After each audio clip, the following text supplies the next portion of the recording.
If you give your morning away, the day does not need much effort to control you.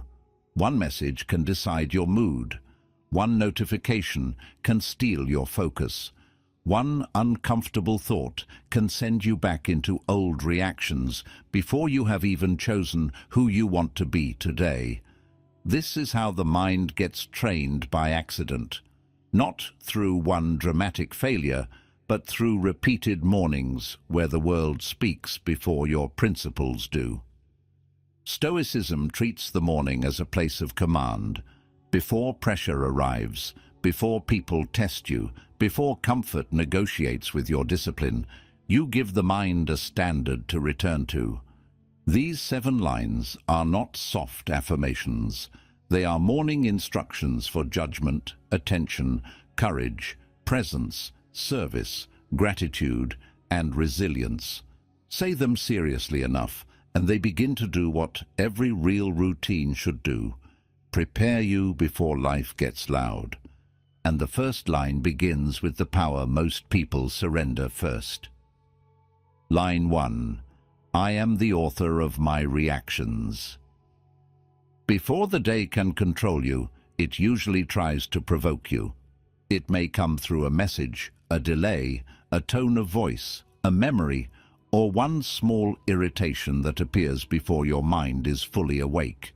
And if you are not prepared, that small moment can become the beginning of an entire emotional direction. You react once, then carry the reaction into the next hour. You let one trigger become the mood of the morning. That is why this line matters. I am the author of my reactions.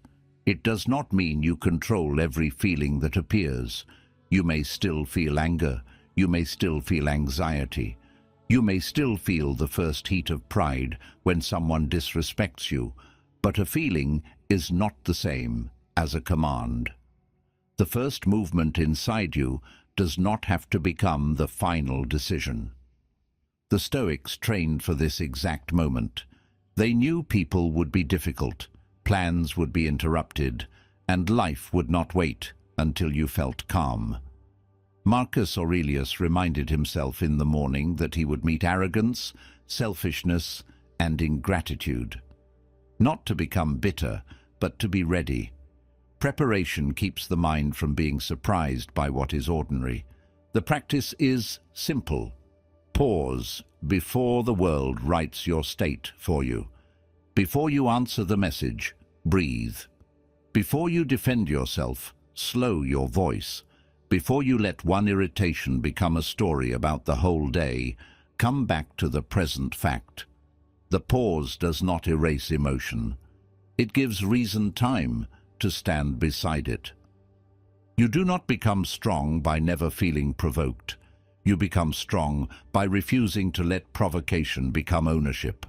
The world may touch your mood, but it doesn't have to take the pen from your hand. Repeat the line in the morning before the first test arrives. I am the author of my reactions. Say it like a standard, not a wish. Then carry it into the first moment that tries to pull you out of yourself.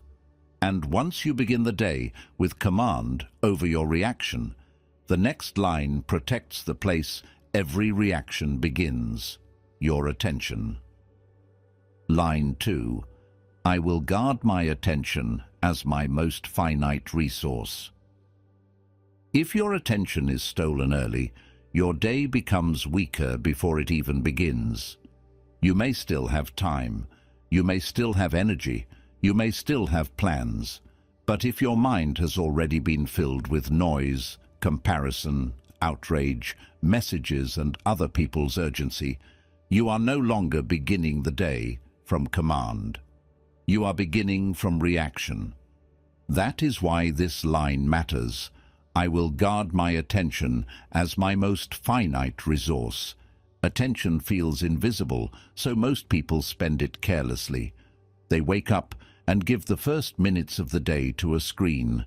They let strangers shape their mood before their own principles have spoken. They check messages before they check their own state. They enter comparison before gratitude, pressure before clarity, noise before direction. The Stoics understood that the mind is constantly being pulled by impressions. Every image, every opinion, every fear, every desire asks for entrance, and if you do not guard the gate, the world will not politely wait outside. It will walk in and arrange your thoughts for you. A strong morning needs a protected beginning. This does not require a perfect routine. It begins with one act of refusal. Do not let the phone become the first voice. Do not let the news become the first emotion. Do not let comparison become the first measurement of your life. Give the mind a few minutes where it belongs to you before it belongs to everyone else. You can use that space simply. Breathe. Read one serious line. Write the one thing that deserves your best attention today. Sit in silence long enough to notice what state you are carrying. The point is not to make the morning beautiful. The point is to make it yours. Attention is the beginning of discipline, because what you attend to becomes what you strengthen. If you attend to fear, fear grows louder. If you attend to resentment, resentment becomes easier to return to. If you attend to your purpose, your duties, your body, your values, and the next honest action, the day begins to organize around strength. Protecting attention is not isolation, it is leadership. You are deciding what enters the mind before the world decides for you. Repeat the line before you reach for noise. I will guard my attention as my most finite resource. Say it before the day offers distraction disguised as urgency, because once your attention is protected, you are ready for the next line, choosing difficulty before life chooses it for you. Line 3. I choose voluntary difficulty. If you only meet difficulty when life forces it on you, you will always be late to your own training. That is why this line matters. I choose voluntary difficulty. It does not mean making life miserable. It does not mean chasing pain to prove strength. It means choosing small, controlled discomforts before life brings uncontrolled ones. A cold shower, a hard task done first. A walk when the body wants laziness. A moment of silence instead of instant distraction. A promise kept when nobody would know if you broke it. These small choices teach the mind something important. Discomfort is not an emergency. Most people are ruled by ease without noticing it. The moment something feels boring, inconvenient, awkward or demanding, the mind starts negotiating. Later, tomorrow, when the mood is better, when the pressure is lower, when motivation returns. But if every difficult thing must wait until you feel ready, discipline will always be delayed. The Stoics understood that comfort can become a quiet master, not because comfort is evil, but because dependence on comfort makes the soul soft under pressure. A person who never chooses difficulty becomes easily shaken when difficulty chooses them. The smallest inconvenience becomes an insult. The smallest delay becomes suffering. The smallest effort becomes negotiable. Voluntary difficulty builds self-respect because it proves that your higher self can lead your lower impulses. You do not need to obey every craving. You do not need to escape every hard moment. You do not need the day to feel easy before you act well. The practical form is simple. Each morning, choose one thing that trains command. Do the task you are avoiding before you reward yourself. Delay one easy pleasure. Move your body when comfort asks you to stay still. Keep one standard that would be easy to abandon. Make it small enough to repeat, but real enough to strengthen you. This is not about punishment. It is preparation. You are teaching yourself that difficulty can be entered calmly, not only endured resentfully. You are becoming the kind of person who does not collapse when the day asks for more than comfort. Repeat the line before convenience starts negotiating. I choose voluntary difficulty. Say it as a reminder that ease is pleasant, but it was never meant to be your master. And once you train yourself to meet difficulty with discipline, the next line brings the mind back to the only place where that discipline can actually be practiced: this moment. Line 4. This moment is enough. Most anxiety begins when the mind leaves the only moment where action is possible. You wake up, and the mind runs backward into regret or forward into pressure. It replays what you should have said. It imagines what might go wrong. It turns unfinished tasks into a weight before the day has even begun. And before your feet are fully on the ground, you are already living in a past you cannot edit or a future you cannot hold. That is why this line matters. This moment is enough. It does not mean this moment is perfect. It does not mean you have everything you want or that the future no longer matters. It means this moment is the only place where your power can actually move. You cannot act yesterday. You cannot solve tomorrow in advance. You can only choose the next honest step from where you are now. The Stoics returned to this again and again. Marcus Aurelius often reminded himself that life is lived only in the present. The past is memory. The future is imagination. The present is duty. That is not a poetic idea. It is practical discipline. When the mind becomes trapped in regret, it loses energy. When it becomes trapped in prediction, it loses steadiness. But when it returns to the present, it can act. Memento mori gives this line even more weight. Remembering that life is limited is not meant to make the morning dark. It is meant to make it clear. You do not have infinite mornings to waste in resentment, worry, or hesitation. This day is not guaranteed to return in the same form. The people you love, the body you have, the work in front of you, even the chance to correct yourself, all of it is temporary. That realization can make the next step simpler. Make the bed. Send the message. Begin the work. Apologize if you need to. Stop replaying the scene that cannot be changed. Stop borrowing fear from a future that has not arrived. Come back to the breath, the body, the room, the task, the person in front of you. Repeat the line when the mind starts traveling too far. This moment is enough. Say it not as comfort, but as command. Enough to act, enough to repair, enough to choose, enough to begin again. And once you return to the present, the next line asks what you will do with it, not only for yourself, but for what you can give. Line 5. My purpose is not comfort. It is contribution. If your first question every morning is only how you feel, the day becomes too small. Some mornings you will not feel ready. You will not feel inspired. You will not feel patient, strong, focused, or clear. If comfort becomes the standard, then your life will move only when your mood gives permission.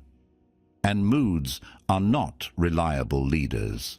That is why this line matters. My purpose is not comfort, it is contribution. This line does not ask you to ignore your pain or pretend you are never tired. Rest has value. Recovery has value. The body has limits. But there is a quiet weakness that begins when every morning becomes a negotiation with how you feel. You start asking, do I feel like doing this?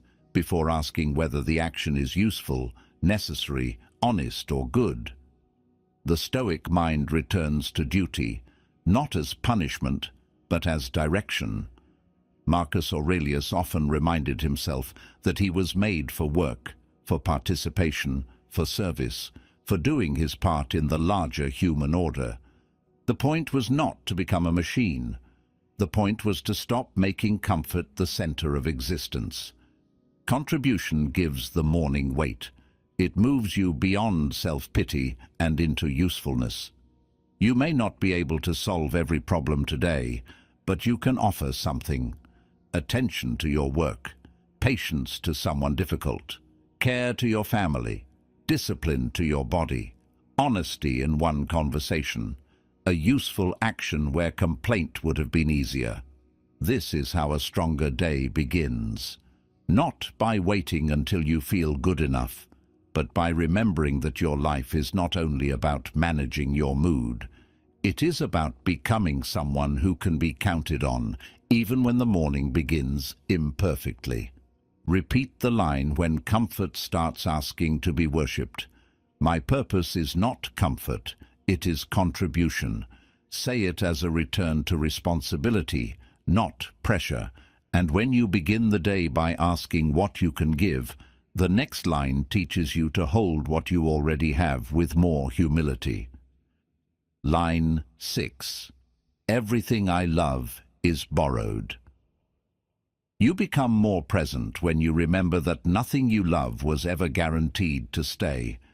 That thought can feel heavy at first, but the Stoics did not use impermanence to make life darker. They used it to make life clearer. The people you love, your health, your time, your home, your strength, your opportunities, even this ordinary morning. None of it is owned in the absolute sense. It is held for a while. It is borrowed. That is why this line matters. Everything I love is borrowed. Most people move through the day as if the ordinary will always be there. They delay appreciation. They treat familiar people casually. They rush through simple moments. They assume there will be more time to say the honest thing, make the call, repair the distance, notice the beauty, or take care of the body that carries them.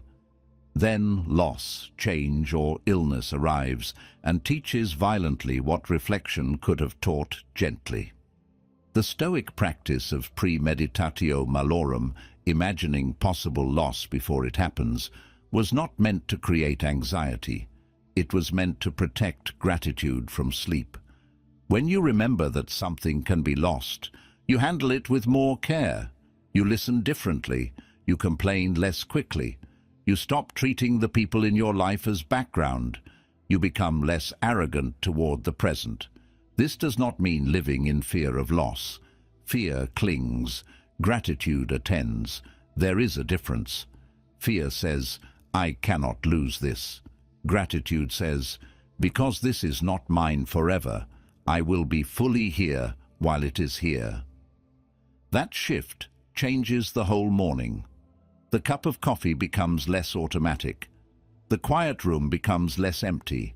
The body becomes less like an object to criticize and more like something to care for. The person beside you becomes less like a guarantee and more like a gift passing through time with you. The practical form is simple. Each morning, name one thing you usually take for granted and treat it with more attention today. A relationship, a healthy breath, a place to sleep, the chance to begin again. One ordinary thing, held with less entitlement and more presence. Repeat the line before the day makes you careless. Everything I love is borrowed.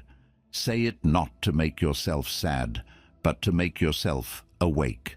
And once gratitude has made you more present, the final line teaches you how to meet whatever the day brings, not by merely accepting fate, but by using it.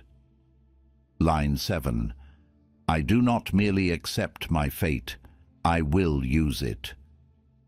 Acceptance becomes powerful only when it stops being passive. Some people hear acceptance and think it means surrendering weakly to whatever happens, letting life hit you, lowering your head, and calling it wisdom. But that is not the highest Stoic strength. Stoicism does not ask you to become helpless before fate. It asks you to stop wasting yourself in resistance, then use what has arrived as material for character. That is why this line matters. I do not merely accept my fate, I will use it. A delay can train patience. A failure can train correction. A difficult person can train self-command. A loss can deepen gratitude. Uncertainty can train courage. Pressure can reveal what still needs discipline. The event may not be chosen, but your response can still become chosen.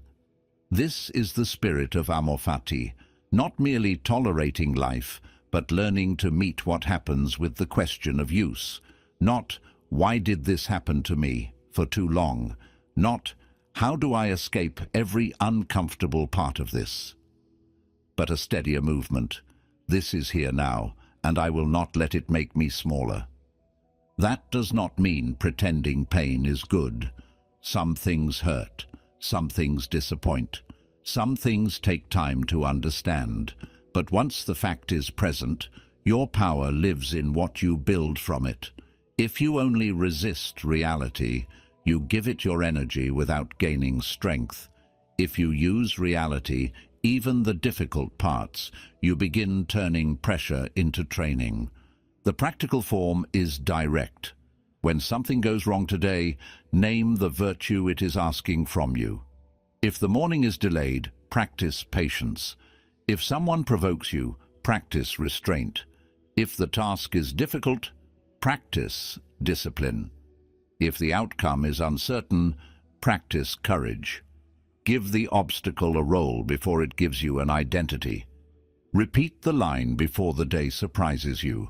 I do not merely accept my fate, I will use it. Say it like someone who knows life may not become easier on command, but the mind can become stronger through contact with what life brings. And when this line becomes part of your morning, the day no longer arrives only as pressure, it arrives as training. Conclusion. A strong morning is not built by feeling perfect. It is built by giving your mind a direction before the world gives it distractions. These 7 lines are simple, but they are not light. They ask something from you. They ask you to stop handing your reactions to every person who provokes you. They ask you to protect your attention before noise spends it for you. They ask you to choose small difficulty so comfort does not become your master. They ask you to return to the present, contribute beyond your mood, love what is here with more gratitude, and use whatever happens as material for character. This is what Stoicism gives the morning, not excitement, but command. You may still have difficult days, you may still react too quickly sometimes, you may still lose focus, chase comfort, forget gratitude, or resist what life brings. That does not mean the practice failed. It means the practice is needed. Every morning is another chance to return to the standard before the day begins testing it. So tomorrow, before the phone, before the noise, before the first demand, take a moment and repeat the lines seriously.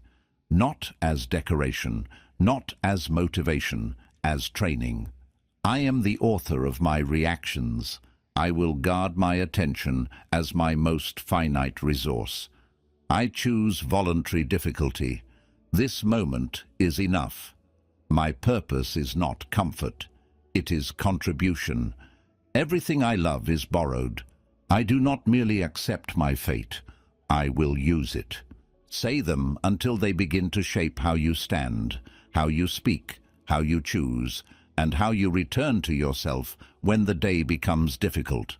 And if you want to keep building this kind of inner discipline, continue with the playlist that appears in front of you now. Start the next episode and keep training the part of you that the world cannot easily control.